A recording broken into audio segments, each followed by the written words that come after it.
Debunking the myth of patriarchy quickly.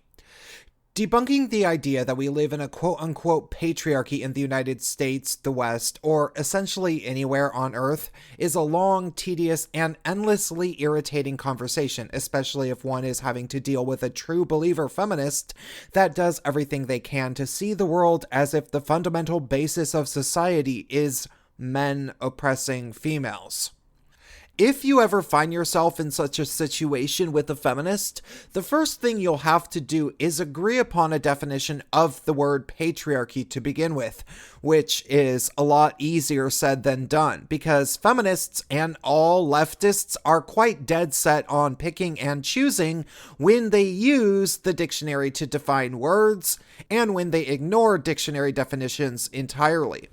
Therefore, I think for the purposes of this video, I think it's best to start by looking at the most obviously untrue definition of patriarchy, which would be how the living matron saint of feminism defines it, Bell Hooks, which is, patriarchy is a political social system that insists that males are inherently dominating, superior to everything and everyone deemed weak, especially females, and endowed with the right to dominate and rule over the weak and to maintain that dominance through various forms of psychological terrorism and violence.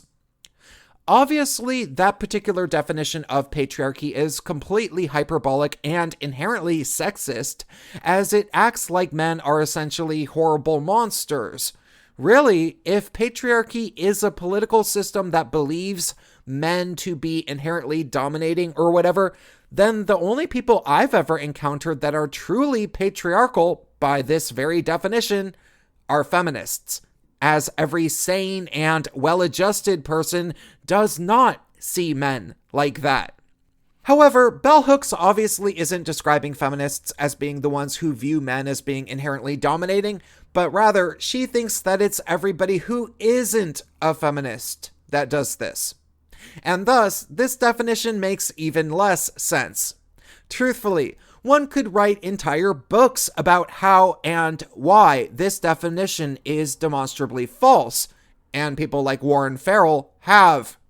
Regardless, mentioning the most extremely inaccurate, albeit widely believed definition of patriarchy was only necessary for me to do to present a rhetorically well-rounded argument, so that viewers are aware that I understand just how far of a stretch of the imagination feminists generally take this concept of the patriarchy that we supposedly live in and how far they run with it. However, if we want to debunk the myth that we live in a patriarchy in the United States, we need go no further than beginning to look at a fairly reasonable and non-far-reaching definition of the word patriarchy, which we can find in the Merriam-Webster dictionary. We don't have to debunk the crazy definition, we can debunk the sane definition. Patriarchy.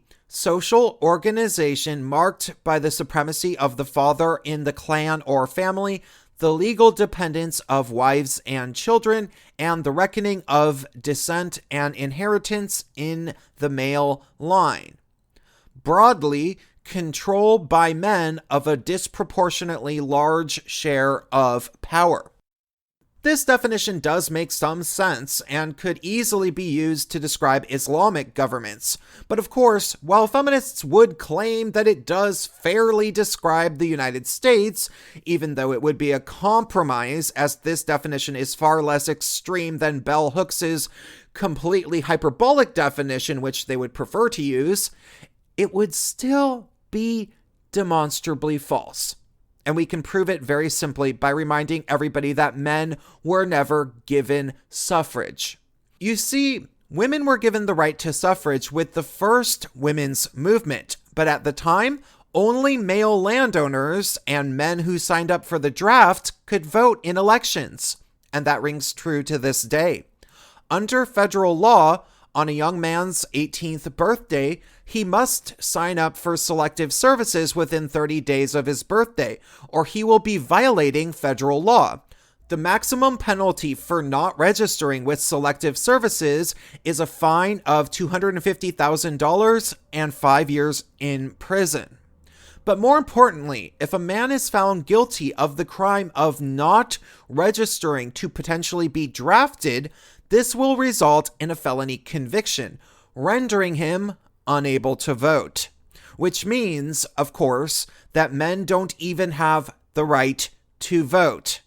At least not without first signing up to potentially get drafted to go to fight for the females of their nation that have been born with the right to vote as soon as they turned 18. Because, of course, patriarchy hurts men too? Or something?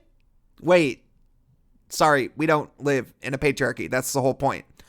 That said, there's countless different ways in which one can get across the argument that every linguistic variation of supposed patriarchy and act of mental gymnastics used to see the world as if we live in one in the West is a completely twisted distortion of reality. However, I think it's easiest to just look at that one line in the second definition of patriarchy where it says, controlled by men of a disproportionately large share of power. And then all you have to do is say, that's blatantly untrue. Men don't even have equal voting rights. And just go from there.